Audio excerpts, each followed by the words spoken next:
அஸ்ஸலாமு அலைக்கும். எல்லோரும் நல்லா இருக்கிறீங்களாம்மா? நல்லபடியா அந்த மாதிரி இருங்க, நல்லபடியாக இருங்க. நாங்கள் நல்லபடியாக இருக்கோம். இன்றைக்கி சாயந்தரம் பிள்ளைகளுக்கு முந்திரி பருப்பு ஸ்நாக்ஸ் கேட்குறாங்க. அதெல்லாம் முந்திரி பருப்பு மிளகாப்பொடி போட்டு வறுத்து கொடுக்க போகிறேன்.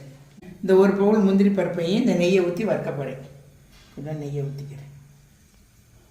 முந்திரி பருப்பை முதல்ல தண்ணி ஊற்றி நல்லா அலசிக்கிறேன். இப்படி அது தூசியாக இருக்கும், அதனால் முந்திரி பருப்பை கழுவிக்கிடுவோம். கழுவிட்டு அள்ளி போட்டுருவோம்.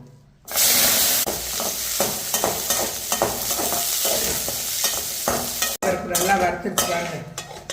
கோல்டு ப்ரௌனாக வறுத்துருச்சா இப்படியே இறக்கிட வேண்டியது. இறக்கிட்டு இதில் ஒருத்தவங்க மிளகுத்தூள் போட்டு வேணுமா, ஒருத்தவங்களுக்கு மிளகாத்தூள் போட்டு வேணுமா, அதனால் ரெண்டு இதாக கொஞ்சம் கொஞ்சமாக போட போகிறேன். கொஞ்சம் மிளகுத்தூள், கொஞ்சம் உப்புத்தூள்.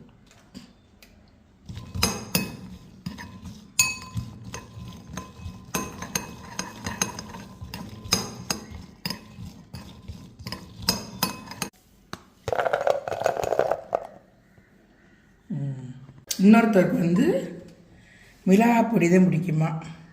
கொஞ்சோண்டு உப்புத்தூள், கொஞ்சோண்டு மிளகாப்பொடி.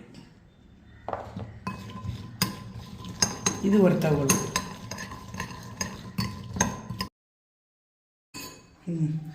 ஒருத்தர் மிளகு பொடி போட்டு தாங்கண்டாருண்டா அதுக்கு கொஞ்சம், ஒருத்தவங்க மிளகாத்தூள் போட்டு தாங்கண்டா அவங்களுக்கு கொஞ்சம். ரெண்டு வகையாக பொரிச்சிருக்கு. நீங்களும் சாயந்தரம் ஸ்நாக்ஸுக்கு வேணும்னா இந்த மாதிரி செஞ்சு சாப்பிடுங்க.